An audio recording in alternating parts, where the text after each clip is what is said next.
제2차 세계대전 중 600만 명이 넘는 일본군과 민간인이 제국 전역에 배치되었습니다. 1945년 항복이 이루어졌을 때 많은 사람들은 어떻게 해야 할지 몰랐습니다. 어떤 사람들은 눈치채지도 못했고 어떤 사람들은 그저 믿으려 하지 않았습니다. 공식 항복이 적대 행위의 즉각적인 중단을 의미하지는 않았습니다. 모든 부대가 몇 주, 몇 달, 심지어 몇 년 동안 전투를 계속했습니다. 수천 명이 소련의 포로로 잡혀 시베리아의 강제 노동 수용소로 보내졌습니다.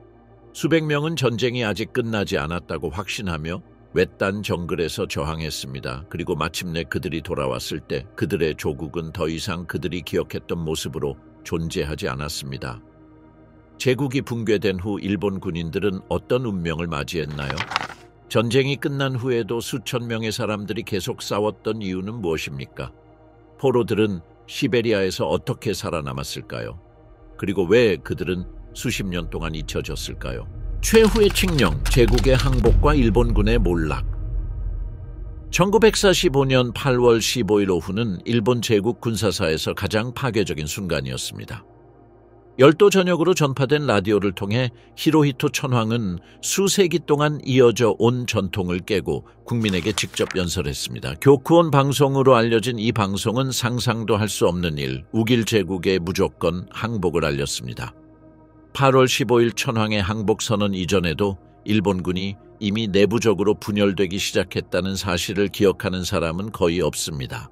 항복은 통일된 결정이 아니라 위협과 의견 불일치, 그리고 절박한 계산으로 점철된 과정이었습니다. 내각 내부에서도 일부 장관들은 항복이 공식화될 경우 최고 사령부의 집단 자살 가능성을 조용히 언급했습니다. 더 급진적인 다른 장관들은 천황을 산으로 피난시키고 망명 정부를 수립할 것을 제안했습니다. 8월 초순에는 일본이 항복하기 전에 내부적으로 붕괴될 것이라는 잠재적인 두려움이 있었습니다. 동시에 제국군 전체 부대는 독자적으로 전쟁을 계속할 준비를 하고 있었습니다. 내부 문서에 따르면 일부 사단은 6개월치의 보급품을 비축하고 정부가 항복할 경우 농촌 지역에서 무장 게릴라전을 계속할 계획을 세웠습니다. 규슈에서는 일부 장군들이 지속적인 저항의 한 형태로 해당 지역의 군사 자치권을 선포하는 방안을 논의했습니다. 이는 개인적인 환상이 아니라 지도, 수치, 그리고 명칭을 바탕으로 논의된 작전 계획이었습니다. 상황이 매우 불안정해서 항복을 앞둔 며칠 동안 정부는 도쿄 인근 군부대에 대한 감시를 2배로 강화하도록 비밀리에 명령했습니다. 내부 반란이 우려되었습니다. 일부 문서에는 천황이 항복을 선언하지 못하도록 극우 민족주의 장교들에게 납치될 가능성까지 언급되어 있습니다. 이는 단순한 망상이 아니라 실제 전례였습니다. 1936년 2.26 사건 당시 군 내부의 파벌들이 이미 중앙정부를 장악하려 시도했던 것입니다. 그 반란의 기억은 모든 회의에서 생생하게 드러났습니다. 이러한 폭발적인 분위기는 왜 황실 방송이 비밀리에 녹화되고 개인보호에 봉인된 후 방송 현장으로 은밀히 운반되었는지를 설명합니다. 당국은 내용이 유출될 경우 선제 폭동이 발생할 수 있다는 것을 알고 있었습니다. 역설적이게도 평화는 극도의 감시와 위험 속에서 구축되었습니다.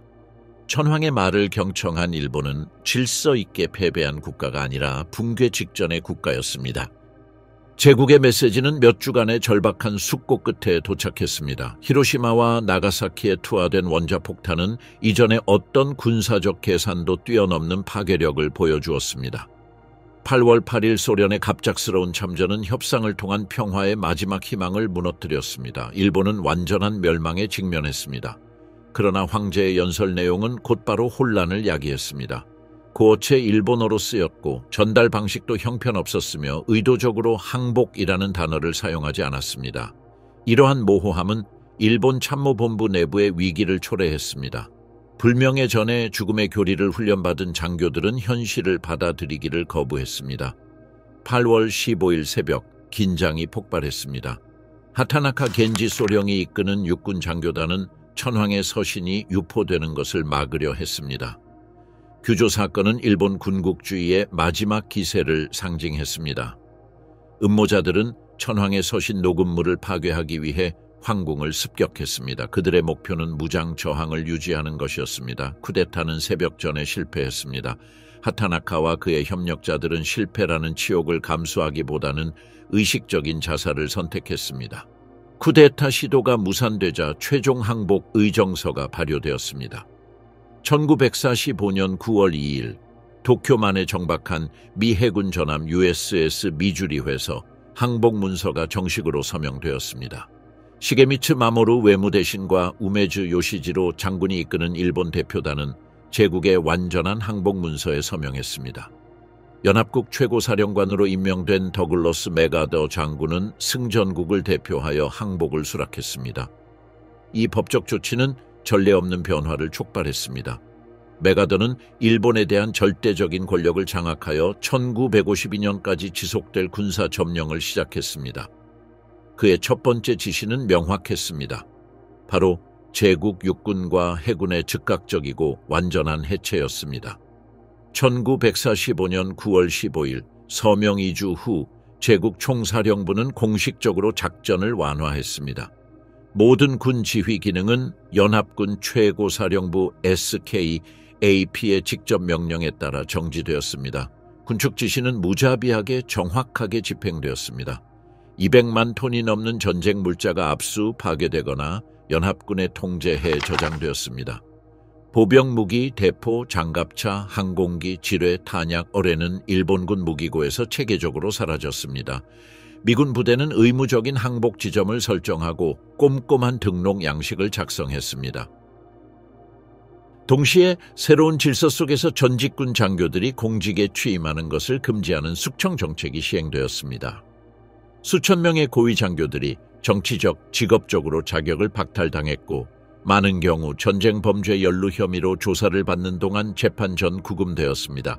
연합군 최고사령부 SKAP 블랙리스트는 이전 제국의 지휘체계 전체로 확대되었습니다. 군부의 이러한 파괴는 헌법혁명과 동시에 일어났습니다.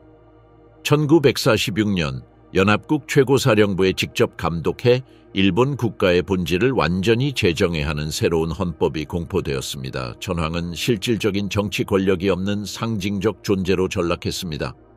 국민 주권의 원칙이 신성 제국의 권위를 대체했습니다. 새로운 대헌장 제구조는 일본이 국가 정책의 도구로서 전쟁을 사용하는 것을 영구히 포기함을 명시했습니다. 1946년 1월 1일 히로히토 천황은 두 번째 역사적 선언을 발표했습니다. 닝겐생엔 주센티엔에서 그는 자신의 신격을 공개적으로 부인하며 수세기 동안 이어져온 제국 숭배의 신비를 벗겼습니다. 점령군의 요구로 이루어진 이 선언은 천황 숭배에 기반한 군국주의 부활의 가능성을 사실상 완전히 없애버렸습니다. 히로히토 천황은 국가적 상징으로 보존되었지만 민주적 헌법 체계에 완전히 종속된 존재였습니다. 한편 전쟁 범죄 책임자들의 신원 확인이 시작되었습니다. 장교 명단은 체포, 재판, 그리고 이후 처형을 위해 꼼꼼하게 작성되었습니다. 이 과정은 일본 군부 해체의 필수적인 부분이었으며 전쟁의 주모자들이 자신의 결정에 따른 결과를 책임지도록 하는 데 큰 역할을 했습니다. 일본군의 몰락은 단순한 군사적 패배가 아니라 수십 년간 제국을 규정해온 정치, 사회, 이념 질서의 완전한 해체를 의미했습니다. 불과 몇 주 만에 군사화된 신정 국가는 점령된 평화주의 민주주의 국가로 변모했습니다. 이 최종 제국 칙령은 전쟁을 종식시켰을 뿐만 아니라 수백만 명의 목숨을 앗아간 아시아 지배의 꿈을 영원히 묻어버렸습니다. 갇힌 수비대, 소식을 듣지 못한 군인들은 계속 싸웠다. USS 미주리호에서 서명된 항복은 아시아와 태평양의 모든 일본군 포격을 즉시 침묵시켰어야 했습니다. 그러나 수천 개의 점령지에 제국이 분산되어 있다는 현실은 평화를 파편화하고 혼란스러운 과정으로 만들었습니다. 아시아 대륙의 외딴 지역과 태평양 섬들에서 일본 수비대는 공식 항복 조서가 발표된 후에도 며칠, 몇 주, 심지어 몇 달 동안 전투를 계속했습니다. 이 고립된 부대들은 극도로 불안정한 통신 상황에 직면했습니다. 연합군의 폭격으로 전신과 무선 통신망이 파괴되었거나 전쟁 막바지에 이르러 적군의 급속한 공세로 통신이 두절되었습니다. 많은 수비대는 도쿄에서 내려오는 전략적 명령을 해석하기 위해 전적으로 지역 장교들에게 의존했지만 제국 참모본부의 붕괴로 중앙 집권적인 조정 체계가 완전히 무너졌습니다. 제국의 항복 선언 이후 일본 군사 조직은 일관되게 해체되지 않았습니다. 중앙사령부의 붕괴로 수십 개의 수비대가 명확한 지시를 받지 못했고 멀리 떨어진 지역에 고립된 많은 수비대들이 스스로 행동했습니다. 어떤 이들은 결코 오지 않을 확인서를 기다렸고 어떤 이들은 모호한 명령이나 최고 사령부의 절대적인 침묵에 직면하여 방어적인 작전을 계속하기로 결정했습니다. 인도차이나, 말레이시아, 그리고 태평양의 작은 섬들과 같은 지역에서는 항복 서한이 의심스러운 반응을 불러일으켰습니다. 여러 사례에서 수비대 지휘관들은 황제의 인장이 찍힌 문서를 통해 적대 행위 중단을 확인하라고 요구했습니다. 이러한 권위의 상징이 없는 상황에서 어떠한 설득 시도도 적의 계략으로 해석되었습니다. 이러한 불신은 동원 해제를 지연시켰고 분쟁이 공식적으로 종식된 후에도 충돌로 이어졌습니다. 이러한 상황에 더해 지휘권이 없는 상황에서도 저항할 수 있도록 병력을 준비시켜 온 군 조직이 있었습니다. 1943년 이후 야전 교범에는 분산된 방식으로 전투를 지속하기 위한 지침이 포함되었습니다. 이 지침에는 자율적인 지원 네트워크를 구축하고 지역 자원을 활용하고 내부 규율을 통해 사기를 유지하는 방법이 설명되어 있었습니다. 원래 일본 열도 침공 가능성에 대비한 비상대책으로 고안된 이 지침은 더 이상 도쿄의 지시를 기다리지 않는 장교들의 결정에 따라 점령지에서 시행되었습니다. 태평양의 여러 섬에서는 소규모 부대가 기동성 있는 소부대로 나뉘어 정글이나 산악지역에서 작전을 수행했습니다. 이들은 공격할 의도는 없었지만 점령 시도에 저항하도록 훈련받았습니다. 연합군은 이 부대가 항복 사실을 통보받았는지 알지 못했기에 조심스럽게 접근해야 했습니다. 연합군 항공기가 강화하는 것만으로도 초목에서 총격이 발생하는 경우가 있었습니다. 어떤 경우에는 일본군이 장기간의 협상 끝에야 진지를 포기하기도 했습니다.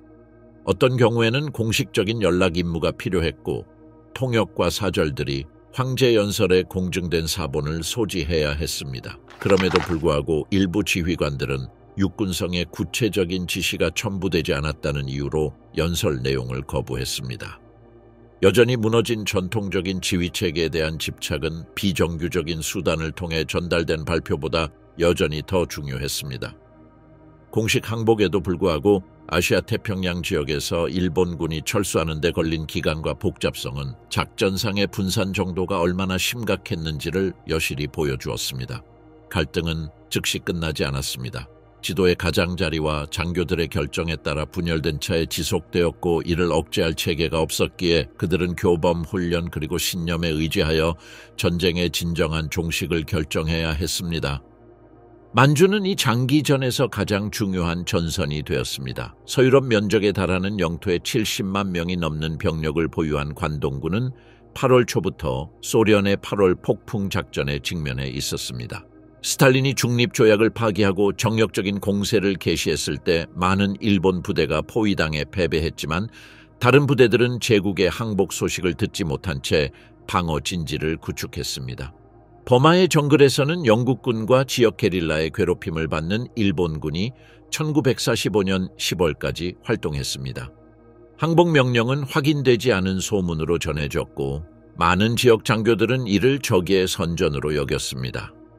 일본의 인종적 우월성과 제국의 필연적인 승리에 대한 수년간의 세뇌로 인해 불신이 고조되면서 모든 항복 메시지는 잠재적인 함정으로 변질되었습니다. 필리핀도 마찬가지로 복잡한 양상을 보였다. 1944년과 1945년 미군이 군도 대부분을 탈환했지만 일본군은 루손 섬의 산악지역과 다른 정글 섬들에 숨어 있었다. 일부 지역 지휘관들은 도쿄의 공식 확인을 기다리지 않고 저항을 계속하기로 결정했다. 많은 경우 불명예스러운 항복보다는 전투에서의 죽음을 택한 장교들에 의해 제국의 항복은 의도적으로 무시되었다. 작전 지휘 계통의 부재는 이러한 조율 부족을 더욱 심화시켰습니다. 제국참모본부가 해체되면서 많은 부대가 상급 권한을 상실했습니다. 중간 계급 장교들의 모순된 명령은 상황을 더욱 혼란스럽게 만들었습니다. 일부는 제국의 공인사절로부터 직접 확인을 받을 때까지 군기강을 유지해야 한다고 주장했고, 이는 동원 해제에 치명적인 지연을 초래했습니다. 뉴기니와 캐롤라인 제도에서 일본의 작전은 1945년 10월까지 계속되었습니다. 연합군 보고서에 따르면 공식 항복 후 몇 주 동안 호주 호송대를 겨냥한 매복 공격과 서방 세력이 점령한 마을에 대한 공격이 기록되어 있습니다. 중국 본토의 상황은 더욱 불안정했습니다. 일본군은 중국 공산당군, 국민당군, 지역 민병대, 그리고 소련군과 동시에 맞섰습니다. 이러한 다전선 전쟁으로 인해 많은 장교들은 무기를 내려놓을 경우 즉각적인 보복이 두려워 방어 진지를 고수했습니다. 이렇게 흩어진 수비대를 송환하는 데는 복잡하고 위험한 작전이 필요했습니다. 많은 경우 저항하던 병사들은 강제로 무장 해제되었고, 지휘관들은 즉시 체포되었습니다. 다른 경우에는 일본 사절단이나 연합군 통역관들이 조직되어 제국의 항복 명령을 직접 전달하기도 했습니다. 이러한 접촉은 극도의 신중함을 요구했는데 많은 일본 부대가 죽음을 각오하고 있었기 때문입니다. 항복이 수락되자 병사들은 일본으로의 귀환을 준비하기 위해 임시 수용소에 집결했습니다. 이 과정은 주로 연합국 최고사령부 SCFP가 현지 당국, 즉 중국의 장제스 정부, 동인도 제도의 네덜란드 식민 행정관, 그리고 버마의 영국 행정관과 협력하여 관리했습니다. 이 협정에는 포로에 대한 인도적 처우 보장이 포함되어 있었지만, 실제로는 복수를 노리는 반일 게릴라들에 의한 학대, 린치, 그리고 사법 절차 없이 처형되는 사례가 수없이 많았습니다. 송환 작전은 1947년까지 지속되었고, 군인과 민간인을 포함하여 660만 명이 넘는 일본 국민이 참여했습니다. 이 대규모 병참 작전에는 1,000척이 넘는 선박 수백 대의 열차, 그리고 수십 개의 특수 장비를 갖춘 항구가 동원되었습니다. 마지막 순간까지 전투를 계속한 수비대는 언제나 가장 늦게 철수하여 송환되었습니다. 일부 지역에서는 일본 점령으로 고통받았던 지역 주민들의 저항으로 상황이 더욱 악화되었습니다. 인도네시아, 필리핀, 버마에서는 많은 일본군이 이들을 전범으로 간주하는 민간인들의 보복 공격을 받았습니다. 이로 인해 연합군은 학살을 막기 위해 포로 수용소 주변에 보안 경계선을 설치해야 했습니다. 조정 부족, 지리적 고립, 그리고 극단적인 군사 이념의 유산은 일본의 전후 시기를 단편적인 항복 과정으로 몰아넣었습니다. 아시아의 여러 오지에서 제2차 세계대전은 협정의 공식 서명으로 끝나지 않고 몇 주 또는 몇 달 후 최종 휴전 협정이 거리, 불신, 그리고 항복보다는 죽음을 택했던 병사들의 절박함이라는 장벽을 뚫고 마침내 종식되었습니다. 겨울포로 소련 수용소로의 대량 수송. 소련의 대일전 참전은 8월 폭풍 작전으로 구체화되었습니다. 이 작전은 명망 높은 관동군의 방어선을 이주도 차에 되지 않아 무너뜨린 정역적인 공세였습니다. 이 파괴적인 작전으로 60만 명이 넘는 일본군이 포로가 되었고, 이들은 광활한 소련 영토에서 잔혹한 운명에 직면하게 되었습니다. 대량 체포는 시베리아, 카자흐스탄, 우즈베키스탄, 몽골, 그리고 소련의 다른 외딴 지역 곳곳에 산재한 강제 노동 수용소로의 체계적인 강제 이송에 서곡에 불과했습니다. 극한 기후에 견딜 장비도 없는 수감된 병사들은 난방도 되지 않는 화물칸에 빽빽이 갇혀 몇 주에 걸친 여정을 보냈습니다. 많은 이들이 이 지옥 같은 이송 과정에서 추위, 갈증, 영양실조로 인해 목적지에 도착하기도 전에 목숨을 잃었습니다. 수용소에 도착하자마자 그들은 겨울 기온이 영하 30도 아래로 떨어지는 가혹한 생존 환경에 직면했습니다. 본래 온대 기후 출신인 일본군 포로들은 이러한 환경에 전혀 적응할 수 없었습니다. 그들은 매일매일의 결정에 생존이 달려있는 지역에서 탄광, 철도 건설, 산림 개간, 굴착, 사회 기반 시설 건설 등 고된 노동에 시달렸습니다. 가장 치명적인 수용소는 하바롭스크, 마가단, 노보시비르스크, 크라스노야르스크에 위치해 있었습니다. 이 수용소에서는 영양실조가 만연했고 의료 서비스는 전무했으며 규율 위반 혐의에 대한 처벌에는 식량 배급량 추가 감축이 포함되었습니다.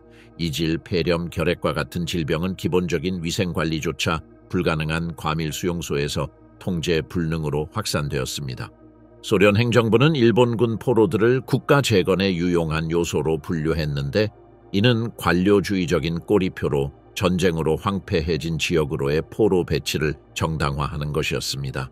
다른 강대국의 포로 수용소와 마찬가지로 소련 포로 수용소는 인도주의적 기준보다 생산적인 산출을 우선시하는 경제적 논리에 따라 운영되었습니다. 포로들은 전략적 필요에 따라 배치되었습니다. 즉 동시베리아의 광산, 중앙아시아의 철도 부설, 카자흐스탄 서부의 공장 건설, 그리고 분쟁 후 벌채된 지역의 조림 사업에 투입되었습니다. 이러한 분산은 무작위적인 것이 아니었습니다. 각 수용소는 월별 생산 목표에 대한 지침을 받았으며 이 할당량 달성은 식량 배급, 허용된 휴식 시간, 그리고 기본적인 의료 서비스 이용과 직결되었습니다. 가장 외딴 지역에서는 노동과 식량의 비율이 너무 불균형하여 도착 후 몇 주 만에 육체적 피로가 나타나기 시작했습니다. 작업 기준을 충족하지 못한 수감자들은 청소, 시체 운반 또는 장기간의 독방 감금으로 재배치되었습니다.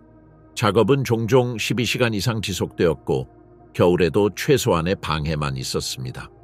도구는 원시적이거나 결함이 있어 사고율이 증가했습니다. 공식적인 외부 검사나 의료 감독 시스템은 없었습니다. 골절, 화상, 깊은 자상, 동상은 임시 변통 붕대로 치료하거나 별다른 조치 없이 방치했습니다. 질병은 치료해야 할 질병이 아니라 착취 모델의 용인 가능한 통계적 결과로 여겨졌습니다.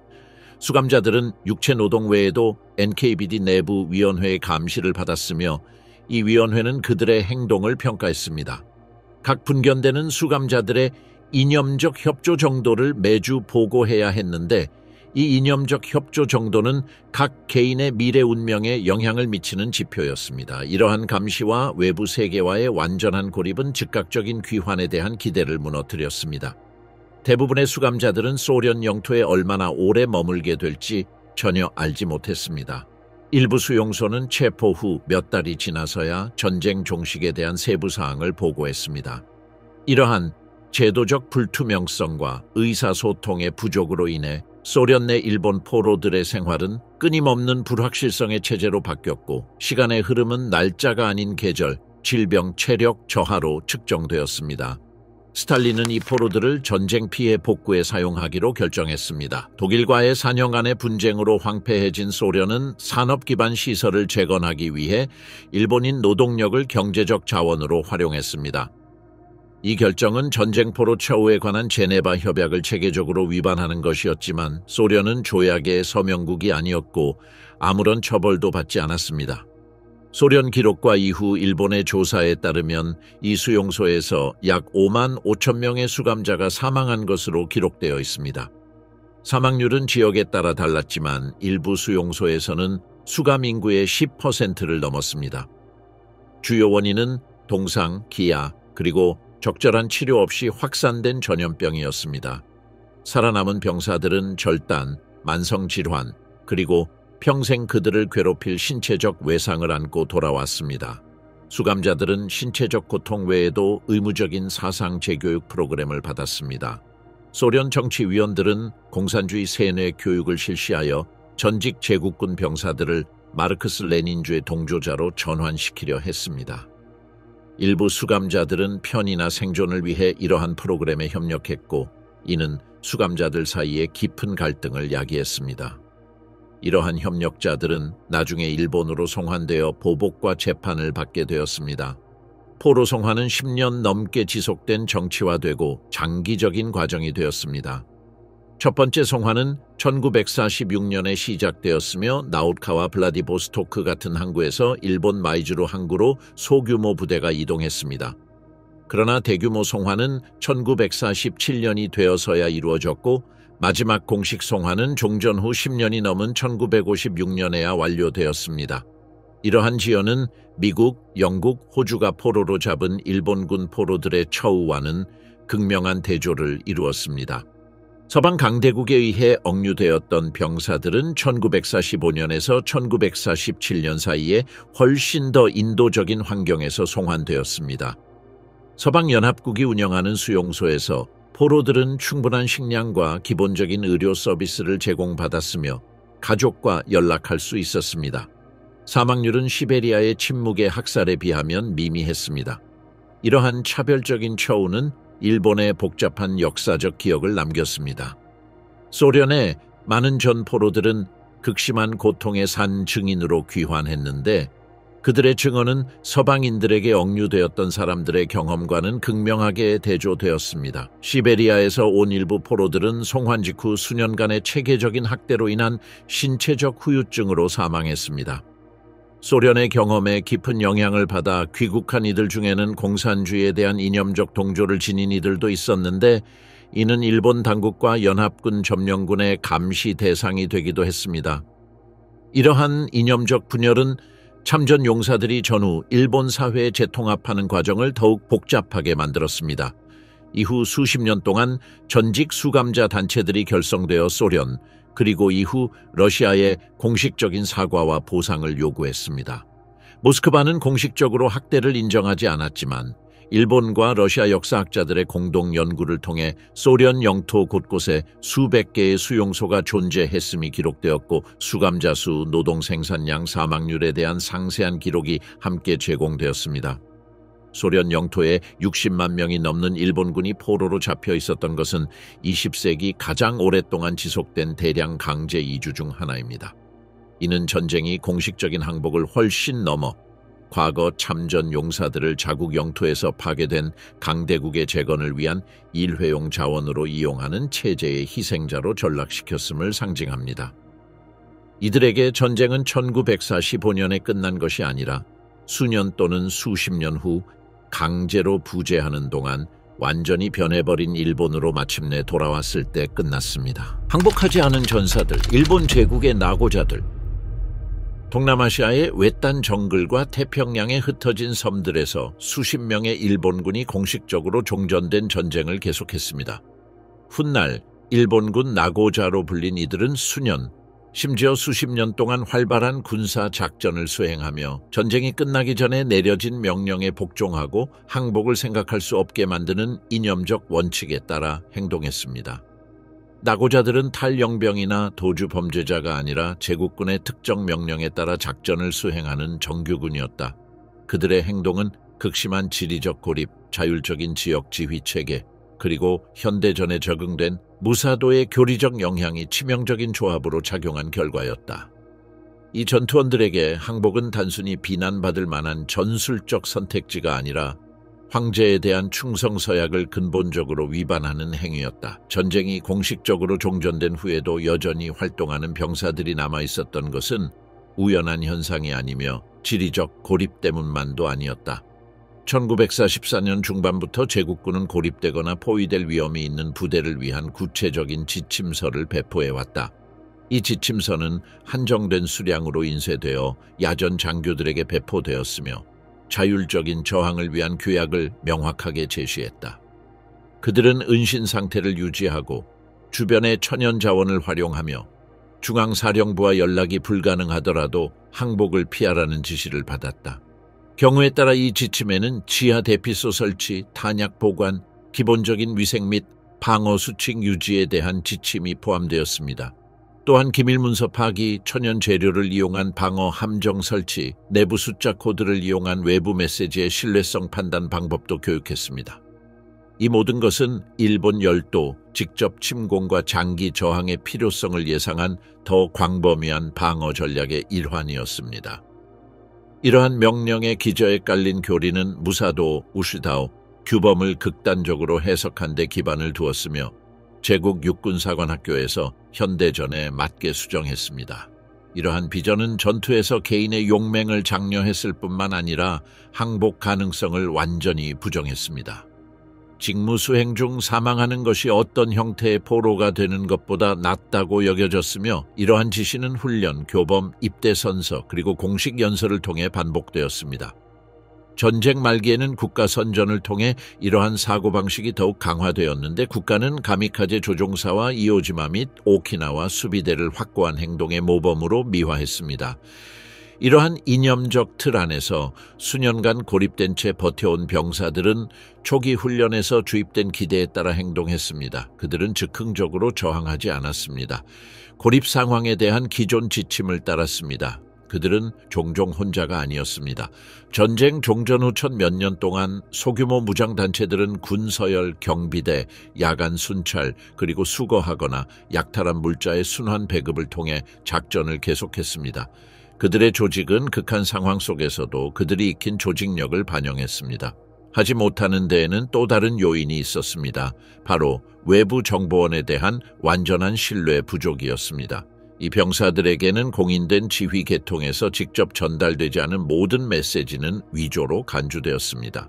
이는 팸플릿, 라디오 방송, 심지어 황제의 녹음된 메시지까지도 체계적으로 무시되었던 이유를 설명해 줍니다. 많은 경우 직속 상관이 서명한 직접 명령만이 적대 행위 중단의 정당한 증거로 받아들여졌습니다. 이 사건들은 개인의 광기에서 비롯된 단순한 에피소드가 아니라 패배를 넘어 전쟁을 지속시키려는 국가교리를 가장 일관되게 표현한 사례였다. 이러한 사건들이 오랫동안 지속될 수 있었던 것은 사전 계획, 축적된 규율, 그리고 일본 국가의 공식 제도가 함양한 신념 덕분이었다. 가장 특이한 사례는 1914년 필리핀 루방 섬에 배치된 정보장교 히루 오노다 중위의 경우였습니다. 그의 본래 임무는 필리핀 군도를 통해 징역하는 연합군에 대한 방해 공작과 저항 작전을 수행하는 것이었습니다. 항복이라는 혼란스러운 소식이 전해지자 오노다와 다른 3명의 병사는 울창한 열대 우림으로 피신했습니다. 전쟁은 계속되고 있으며 반서방 저항 세력을 계속 유지하는 것이 자신들의 임무라고 확신했기 때문입니다. 오노다는 이후 수십 년 동안 모든 연락 시도를 체계적으로 거부했습니다. 비행기에서 투하된 전단, 친척의 편지, 심지어 사절조차도 그들을 피난처에서 끌어내기 위한 적의 위조품으로 치부되었습니다. 전투 없이 항복하거나 자살하는 것을 명시적으로 금지한 원래 명령에 대한 그의 충성심은 거의 30년 동안 변함없이 굳건했습니다. 오노다는 개인 전쟁 중에 루방 지역 주민들을 적의 협력자로 간주하여 파괴 공작을 자행했습니다. 그는 쌀 저장고를 불태우고 물자를 훔치고 무장한 마을 주민이나 지역 경찰과 산발적인 교전을 벌였습니다. 모든 행위는 1944년에 동결된 군사 논리에 따라 일본 천황의 이름으로 자행되었습니다. 오랜 세월에 걸쳐 그의 무리의 다른 구성원들은 이러한 사소한 충돌 속에서 목숨을 잃었고 오노다는 세상이 잊은 전쟁의 유일한 생존자로 남게 되었습니다. 1974년 그는 전설적인 나고자를 찾기 위해 필리핀으로 향하던 일본 탐험가 스즈키 노리오에게 발견되었습니다. 그러나 이 만남 이후에도 오노다는 전쟁이 끝났다는 사실을 받아들이지 않았습니다. 그가 정글을 떠나는 유일한 조건은 전 상관의 직접 명령을 받는 것이었습니다.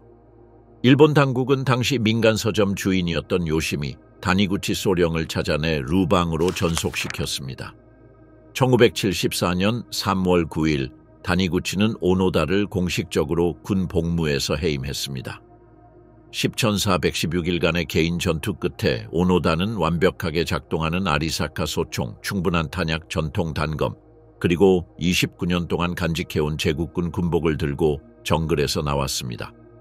또 다른 상징적인 사례는 1972년 괌섬에서 발견된 요코이 쇼이치 상병의 경우입니다. 요코이는 1944년 미국이 괌을 탈환한 이후 처음에는 다른 병사들과 함께 나중에는 완전히 고립된 채 숨어 지냈습니다. 오노다와는 달리 요코이는 적극적인 군사 행동을 취하지 않았지만 불명예에 대한 두려움 때문에 항복하지도 않았습니다. 그는 직접 파낸 지하터널에서 살았으며 밤에만 먹이를 찾아 움직였습니다. 지역 어부들에게 우연히 잡혔을 때 요코이는 1952년 전쟁이 끝난 것을 알고 있었지만 피난처를 떠나는 것이 두려웠다고 말했습니다. 그의 설명은 직설적이고 시사적이었습니다. 일본군은 생포되는 수치심보다는 죽는 것이 낫다고 배웠기 때문입니다. 일본으로 돌아온 후 그가 언론에 한 첫 말은 이러한 상황에 대한 냉혹한 표현이었습니다. 돌아오게 되어 매우 부끄럽습니다. 세 번째로 기록된 사례는 1974년 인도네시아 모로타이 섬에서 발견된 테루오 나카무라입니다. 나카무라는 대만이 일본의 식민지였을 당시 대만 출신으로 29년 동안 정글에서 살았습니다. 그의 캠프는 공중에서 우연히 발견되었고 그의 체포는 장기간의 고립이 초래할 수 있는 극심한 건강 악화를 보여주었습니다. 그는 일본어를 거의 완전히 잊어버렸고 몇 달 동안 기본적인 재활 치료를 받아야 했습니다. 이 낙오자들은 봉건 무사도를 현대 총력전 이념으로 변모시킨 군사교리의 영향 아래 활동했습니다. 제국군의 행동 강령은 충성과 명예가 최고의 가치이며 황제를 위한 희생이 인간 존재의 궁극적인 성취를 의미한다고 규정했습니다. 항복은 국가, 가족 그리고 전사한 전우를 동시에 잃는 것을 의미했으며 말 그대로 죽음보다 더 가혹한 운명으로 여겨졌습니다. 일본 군사 전통에는 어떤 상황에서도 항복을 금지하는 구체적인 명령도 포함되어 있었습니다. 많은 병사들이 적의 점령 상황에서 저항, 방해, 공작, 그리고 은폐에 대한 규칙을 자세히 설명한 행동 지침서를 소지하고 있었습니다. 항복 거부는 즉흥적인 결정이 아니라 그들이 받았던 군사훈련의 논리적 연장선이었습니다. 이후 수십 년 동안 이 전사들이 재발견되면서 국제적인 혼란이 야기되었습니다. 낙오자들은 무장하고 훈련을 받았으며 죽음을 각오하고 싸울 심리적 준비가 되어 있었기 때문에 수습 작전은 극도의 신중함을 요구했습니다. 많은 경우 치명적인 충돌을 피하기 위해 제국군 규율과 위계에 대한 전문 지식을 갖춘 특수부대를 배치해야 했습니다. 회복 후 이 병사들은 아무도 재판을 받거나 처벌받지 않았습니다. 격리 당시 시행 중이던 군 명령에 따라 행동했다는 사실이 인정되었기 때문입니다. 그들은 송환되어 의료 및 심리치료를 받았으며 어떤 경우에는 명예롭게 대접받았지만 사회적인 반응은 복잡했습니다.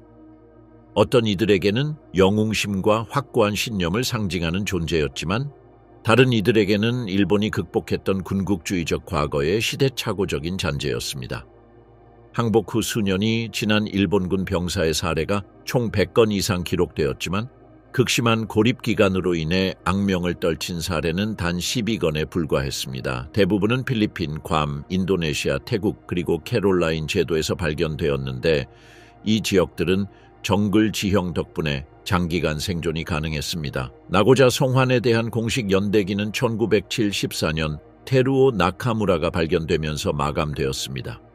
그해부터 일본 정부는 다른 실종된 전투원이 자연사한 것으로 간주하여 항복하지 않은 군인과 관련된 군사 기록을 공식적으로 폐쇄했습니다. 일본 제국의 낙오자들은 항복을 유효한 전술적 선택지로 여기지 않는 총력전 사고방식의 극단적인 모습을 보여주었습니다. 그들의 장기전은 광기나 비이성적인 광신의 산물이 아니라 전략적 상황이나 시간의 흐름과 무관하게 충성심을 절대적인 가치로 규정하는 훈련, 세뇌, 그리고 명령체계의 논리적 귀결이었습니다.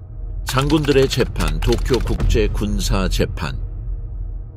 점령 이후 승정옥들은 근본적인 딜레마에 직면했습니다. 거의 4년간 아시아 태평양을 황폐화시킨 전쟁의 책임자들을 어떻게 심판할 것인가 하는 문제였습니다. 그 해답은 극동국제군사재판소의 설립이었습니다. 이는 일본 군국주의의 설계자들을 정의의 심판대에 세우는 것을 목표로 한 전례 없는 사법 절차였습니다. 이 재판소는 1946년 5월 3일 메가더 장군의 직속으로 공식 설립되었습니다. 재판소의 법적 모델은 뉘른베르크 재판에서 영감을 받았지만 아시아 전쟁 지역의 특수한 상황에 맞추어 조정되었습니다. 사법본부는 도쿄에 설립되었으며 재판소는 호주, 캐나다, 중국, 프랑스, 인도, 네덜란드, 뉴질랜드, 필리핀, 영국, 소련, 미국 등 11개 연합국 출신 판사들로 구성되었습니다. 이 절차의 법적 근거는 SKAP가 초안한 문서인 도쿄 헌장에 기반을 두었으며 이 문서는 절차의 법적 원칙을 확립했습니다. 범죄는 3가지 주요 범주로 분류되었습니다. 침략 전쟁을 계획하고 수행하는 것을 포함하는 평화에 대한 범죄, 전쟁법과 전쟁 관습을 위반하는 것을 포함하는 전쟁 범죄, 그리고 민간인에 대한 살인, 학살, 그리고 조직적인 만행을 포함하는 인도에 대한 범죄입니다. 20세기 최대 규모의 재판으로 기록된 이 재판에서 일본의 정치 및 군사 지도자 28명이 재판에 회부되었습니다. 피고인 중에는 전 총리이자 일본 군사 확장의 주요 설계자였던 도조 히데키를 비롯하여 제국의 전쟁 기계를 운영했던 전직 육군 대신 전구사령관, 고위 관료들이 포함되었습니다. 재판은 2년 반에 걸쳐 진행되었습니다. 1946년부터 1948년까지 400회가 넘는 공개 재판이 열렸고 4,336건의 문서가 증거로 제출되었으며 400명이 넘는 증인이 증언했습니다. 재판소는 난징 대학살부터 731부대가 포로를 대상으로 자행한 생체 실험에 이르기까지 일본 점령지 전역에서 자행된 범죄를 꼼꼼하게 기록했습니다. 재판에서 가장 중요한 논란 중 하나는 히로히토 천황의 피고석 배제였습니다. 그는 군 최고 사령관이었고 전쟁 포고에 직접 서명했지만 맥가더의 직접적인 정치적 결정으로 면책되었습니다. 이러한 제국주의 면책 특권은 실용적인 목적을 가지고 있었습니다. 점령 기간 동안 안정을 확보하고 민족주의 봉기를 예방하며 새로운 민주헌법으로의 이행을 촉진하는 것이었습니다. 재판소는 또한 공식 항복 이후 교전을 계속한 수비대와 관련하여 고위 지휘관들의 책임을 조사했습니다. 심리 과정에서 도쿄의 많은 장교들이 모든 분산된 부대에 항복 명령이 전달되도록 적절한 조치를 취하지 않았다는 증거가 제시되었습니다. 이러한 고의적인 방치는 불필요하게 적대 행위를 장기화하고 양측 사상자를 증가시키는 데 기여했습니다. 모호한 명령이나 고의적인 의사소통 부재가 국지적 전투를 장기화하는 데 기여한 것으로 드러났습니다. 이러한 행위는 지휘 책임의 체계적인 실패로 간주되어 전쟁 범죄 심의에 포함되었습니다. 재판소는 형사 책임이 잔혹 행위를 명령한 자뿐만 아니라 그 권한에서 불법 행위를 예방하거나 중단시키지 못한 자에게도 적용된다고 판시했습니다. 재판소는 철저한 심의 끝에 1948년 11월 12일 판결을 내렸습니다. 28명의 피고 중 7명에게 교수형이 선고되었는데 여기에는 도조와 침략 전쟁의 주요 책임자로 여겨지는 다른 지도자들도 포함되었습니다. 16명은 종신형을, 5명은 7년에서 20년의 징역형을 선고받았습니다. 처형은 1948년 12월 23일 도쿄 스가모 형무소에서 이루어졌습니다. 처형된 사람들 중에는 중국에서의 만행과 관련된 이타가키 세이시로 장군과 만주에서 잔혹한 점령 정책을 주도한 도이하라 겐지 장군 등이 있었습니다. 처형은 서구의 군사 의전에 따라 이루어졌으며 사형수들에게 전통적인 일본식 할복 지후, 즉 군사 처형의 권리가 인정되지 않았습니다. 기록물 측면에서 재판소는 완전한 회의록, 판결문, 신문 녹취록 그리고 상세한 판결문을 포함하여 4,880페이지가 넘는 법원 기록을 작성했습니다. 일본, 미국, 그리고 유엔의 군사 및 사법 기록 보관소에 보존된 이 문서들은 전쟁 중 일본 지도부의 형사 책임에 대한 가장 포괄적인 자료를 구성합니다. 재판소의 가장 중요한 공헌 중 하나는 국제 형사 사법 발전의 근본적인 법적 선례를 확립한 것입니다.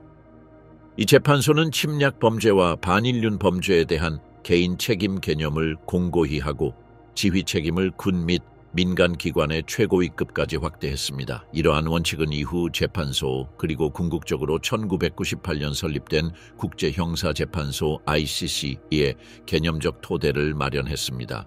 그러나 이 재판은 오늘날까지도 지속되는 상당한 비판에 직면했습니다.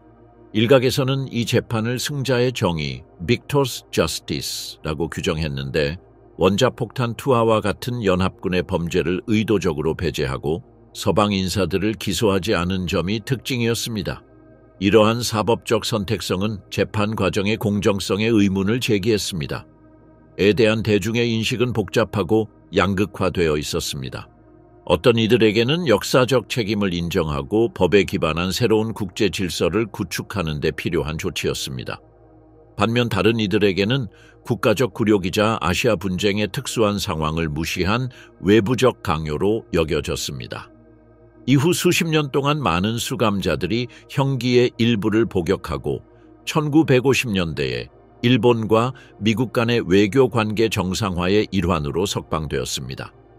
일부는 부분적으로 사회생활에 복귀하여 추가적인 국내적 논란을 야기했습니다.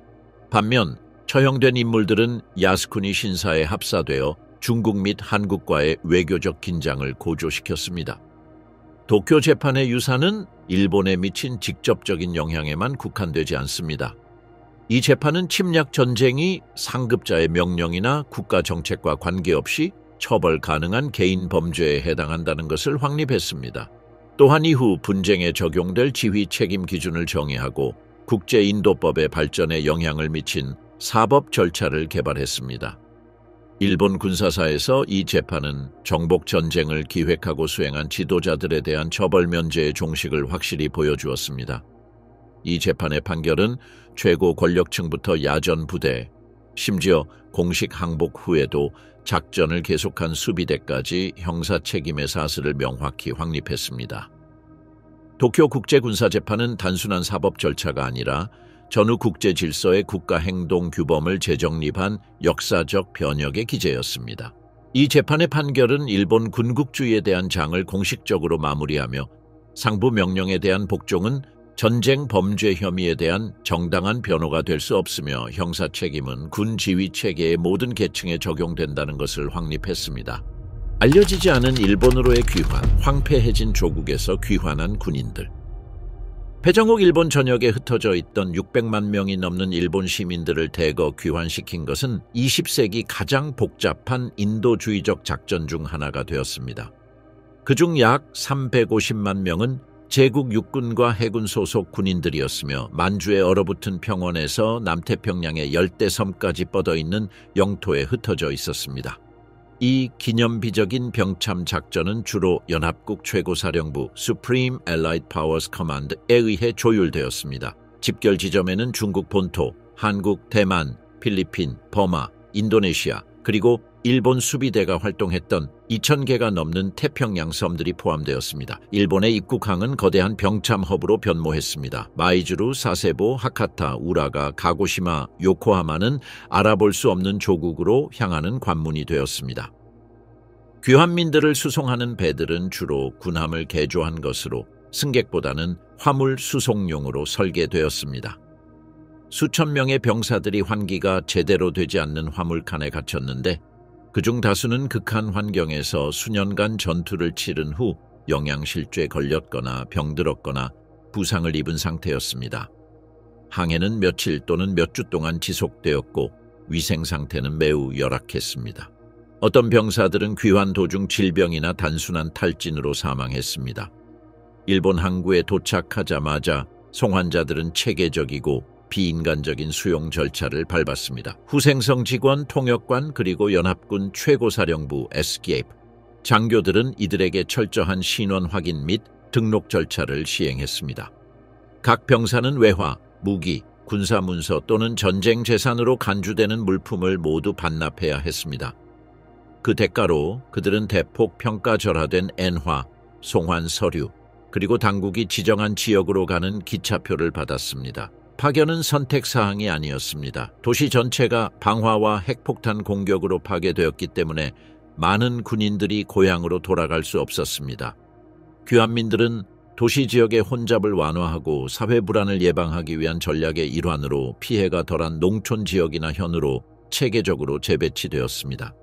병사들이 마주친 일본은 말 그대로 알아볼 수 없을 정도로 황폐했습니다. 연합군의 폭격으로 산업 및 주거 기반 시설의 40% 이상이 파괴되었습니다. 철도 시스템은 부분적으로만 운행되었고 열차는 만원이었고 운행 시간도 불규칙했습니다. 식량 공급은 심각하게 부족했고 엄격한 배급으로 1인당 하루 1,500칼로리도 차에되지 않았습니다. 1946년에는 1천만 명이 넘는 일본인이 안정적인 주거지를 갖지 못했습니다. 송환된 병사들은 붕괴된 노동시장에 직면했습니다. 공장은 파괴되었고 공공서비스는 제 기능을 하지 못했으며 국가 경제는 수십 년 동안 침체되었습니다. 많은 참전 용사들이 수년간의 잔혹한 전투로 인해 불구가 되거나 병들거나 정신적으로 큰 타격을 입은 채 귀국했습니다. 그러나 그들은 영웅으로 환영받기는커녕 파산한 국가에 추가적인 경제적 부담을 주는 존재이자 점령군의 눈에는 잠재적 위협으로 인식되었습니다. 초기 재통합 정책은 즉흥적이고 혼란스러웠습니다.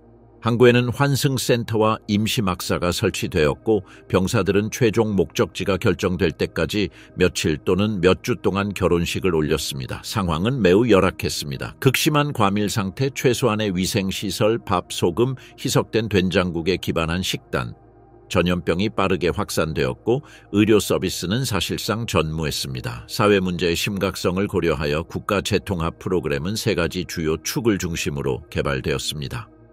첫째, 영토 및 직업 재분배를 통해 참전 용사들에게 농촌 지역, 특히 농업과 공공사업 분야의 재건 업무를 할당했습니다. 많은 참전 용사들이 완전히 파괴된 지역에 다시 인구를 유입하기 위해 파견되었습니다. 둘째, 의료검진, 군경력 조회, 전쟁 범죄와의 연관성 가능성 조사를 포함한 철저한 문서화 및 신원 확인이 이루어졌습니다. 셋째, 엄격한 이념 통제를 통해 반서구적 태도를 적발하기 위한 신문과 군 관련 서적, 군복 또는 제국의 상징이 있는 물품의 소지를 전면 금지했습니다. 이러한 조치들이 어느 정도 병참상의 안정을 가져다 주긴 했지만 참전 용사들 사이에 만연한 불만을 막지는 못했습니다. 많은 군인들이 심각한 정체성 혼란을 겪었습니다. 전쟁 중 미화되었던 무사도의 가치들은 이제 공식적인 탄압의 대상이 되었습니다. 외세에 점령해 강제 민주화를 겪고 있던 신생 일본은 군국주의나 전통적인 민족주의의 어떤 표현도 거부했습니다. 경제적으로 귀환민들은 사회 계층에서 가장 낮은 지위에 있었습니다. 전후 초기에는 실질적인 전쟁 연금이 없었습니다. 구할 수 있는 일자리는 저임금의 임시 육체 노동뿐이었습니다. 건설, 자급자족 농업, 재건 중인 도시의 기본 서비스업 등이 그 예입니다. 많은 참전 용사들이 비공식 경제, 암시장 또는 점차 회복 중인 도시 지역으로의 국내 이주로 눈을 돌렸습니다. 자원 부족으로 인해 전쟁 부상 참전 용사들에게 적절한 심리적 또는 의료적 치료가 제공되지 못했습니다. 절단, 유독, 가스로 인한 만성 호흡기 질환, 또는 심각한 심리적 외상을 입은 군인들은 체계적인 치료를 받지 못했습니다. 1946년에서 1950년 사이에 수천 명의 귀환민이 영양실조, 치료되지 않은 감염 또는 국가의 태만과 직접적으로 관련된 원인으로 사망한 것으로 추산됩니다. 1947년 신헌법이 시행되고 점령행정부가 안정되면서 더욱 체계적인 사회복지 프로그램이 시작되었습니다. 여기에는 제한된 식량 배급표, 최소한의 주택 보조금, 그리고 기본 의료 서비스 이용 제한이 포함되었습니다. 또한 귀국자 협회 설립도 허가되었는데 이들은 자신들의 경험을 기록하고 정부의 재정적 보상을 요구했습니다.